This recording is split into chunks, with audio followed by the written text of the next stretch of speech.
Bonjour à toutes et à tous, bienvenue sur ma chaîne. Aujourd'hui on va parler de plusieurs choses, notamment du Bitcoin, d'Ethereum. On va étudier du coup les différents niveaux de ces deux plus grosses crypto-monnaies du marché. On a aussi Solana et EGLD dont je vais vous parler. Ce sont deux projets qui me tiennent à cœur tout simplement parce qu'ils ont un gros potentiel durant le futur potentiel bull run qu'il pourrait y avoir dans les prochains mois, prochaines semaines.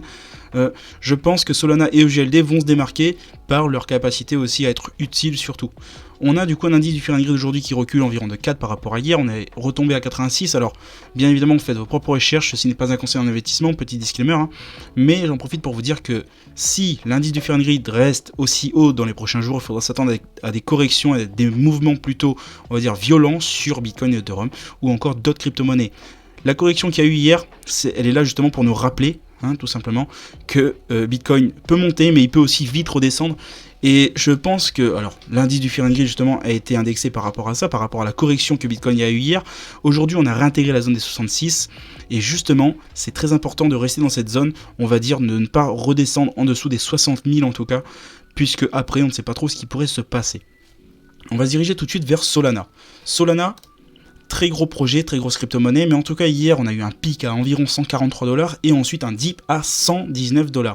Une grosse chute brutale, environ en 4 heures de temps, c'est énorme, c'est énorme. Aujourd'hui on a eu une augmentation de 105% au niveau du volume 24 à 9 milliards de dollars. De mémoire, hier on était environ à 5 milliards environ, et aujourd'hui surtout on a un market cap à 56 milliards de dollars. Donc un market cap en baisse de 5%, c'est rien.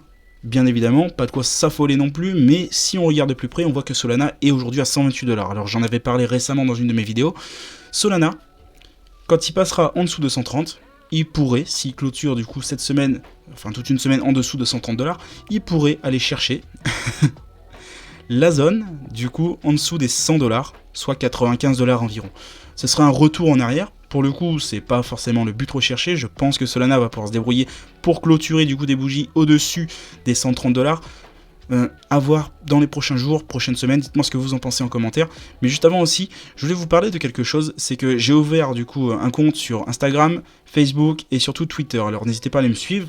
Dites-moi aussi ce que vous en pensez de mes vidéos YouTube. N'hésitez pas à liker, partager, commenter. Ça fait toujours plaisir et ça aide la chaîne aussi à se développer.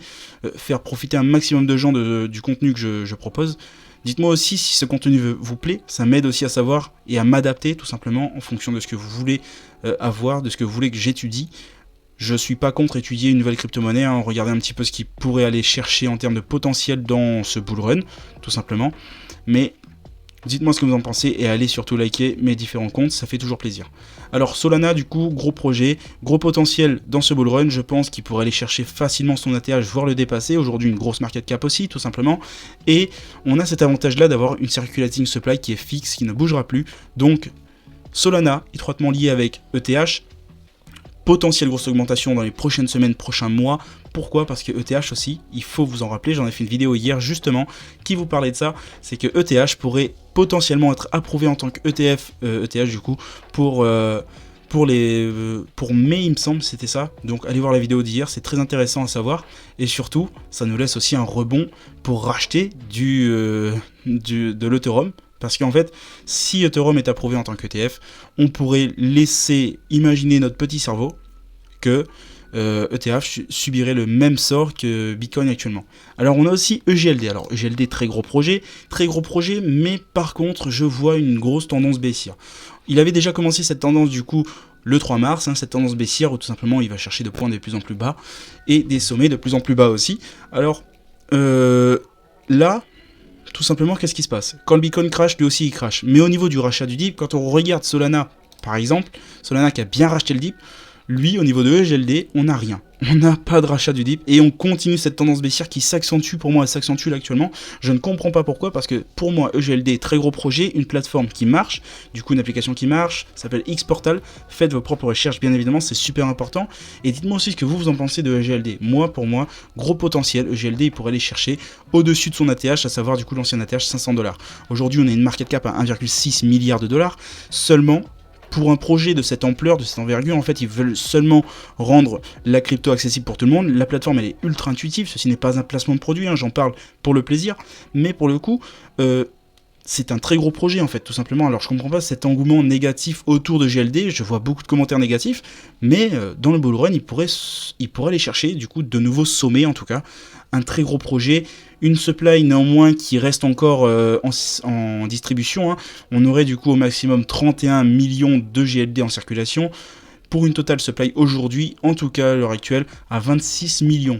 Alors franchement, très gros projet, très gros potentiel pendant le bull run, on pourrait aller chercher de nouveaux sommets et peut-être enfin casser cet ATH qui va être compliqué à casser, je vous le cache pas, mais pour le coup, si le GLD explose, on pourrait s'attendre du coup à de grosses répercussions sur le marché, je pense. Et beaucoup de gens vont râler parce que tout simplement, GLD, enfin je sais pas, je ne comprends pas l'engouement négatif qu'il y a autour.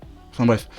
On va passer du coup sur Bitcoin, les différents niveaux à retenir pour aujourd'hui. Alors un Bitcoin, comme vous l'aurez deviné du coup, qui a eu une correction plutôt sévère hier, retour du coup à 5900 pour le plus bas, hein, ici, 5900 $, et on a tout de suite été racheté pour aller rejoindre et réintégrer ce range là. Alors un range, si vous ne connaissez pas l'utilité, je vous invite à la connaître, alors je vais vous le dire, c'est de latéraliser le cours. On essaie de latéraliser le cours, donc quand on est en bas, on va chercher le haut, quand on est en haut, on va chercher le bas, tout simplement, sans jamais sortir de cette zone, de ce carré là. Et justement, si aujourd'hui on clôture, du coup aujourd'hui on a réintégré, suite à cette intégration, on doit attendre un pullback pour être validé. Tout simplement validé ici en bas. Alors, dès qu'on est validé, on va aller chercher le haut du range ensuite.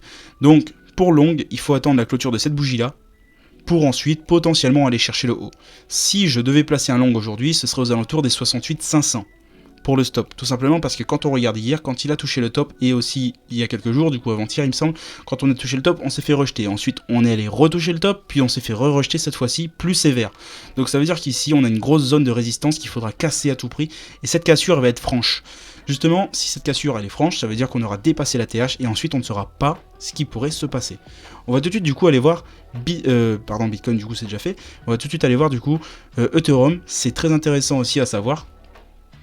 Donc quand on se concentre un petit peu sur Ethereum, on voit qu'il a subi du coup le même sort que Bitcoin hier, avec une correction aux alentours des 3100 $, c'est énorme, on a été racheté directement, mais aujourd'hui la configuration de Ethereum est plus intéressante que le Bitcoin, en tout cas pour le moment. On a réintégré cette zone là aux alentours des 3700 jusqu'à 3900, cette zone entre deux, du coup, zone de support et zone de résistance, au-dessus, donc 3900 zone de résistance et 3700 zone de support. Cette zone de support supporte bien effectivement le cours aujourd'hui. Hier ou avant-hier, donc c'était le 5 mars, donc c'était hier. Oula. Donc cette zone-là, on a été rejeté directement, hein. On a été rejeté pour aller chercher le bas à 3100 $. Justement, c'est très, on va dire, enfin, c'est tout simplement indexé sur le Bitcoin. Mais pour le coup, on a été racheté ici. Et petit à petit, il a fait son petit bonhomme de chemin et on est cherché cette entre-deux zone-là. Donc à savoir que s'il éclate les 3900 ici, on pourrait potentiellement aller chercher beaucoup plus haut par la suite. Il faut juste pas qu'il clôture en dessous de cette zone, du coup des 3700 $ pour aujourd'hui, enfin 3754 $ pour aujourd'hui, ce serait très mauvais pour le cours de l'Ethereum ensuite, il pourrait retomber aux alentours des 3533 $. Méfiance, on attend juste le pullback pour ensuite aller chercher le haut, éventuellement, et casser cette zone là des 3900. En tout cas, si le Bitcoin décide de crasher dans les prochaines heures, ne vous attendez pas à une cassure de cette zone de résistance pour Ethereum, puisque tout simplement, je vous l'ai dit et je vous le répète, que Bitcoin sera le chef d'orchestre, en tout cas pour le moment. En tout cas, si vous avez bien aimé cette vidéo, je vous dis à très vite pour une nouvelle vidéo, et n'hésitez pas à lâcher un petit commentaire, un petit pouce bleu, ça fait toujours plaisir et ça aide la chaîne à se développer.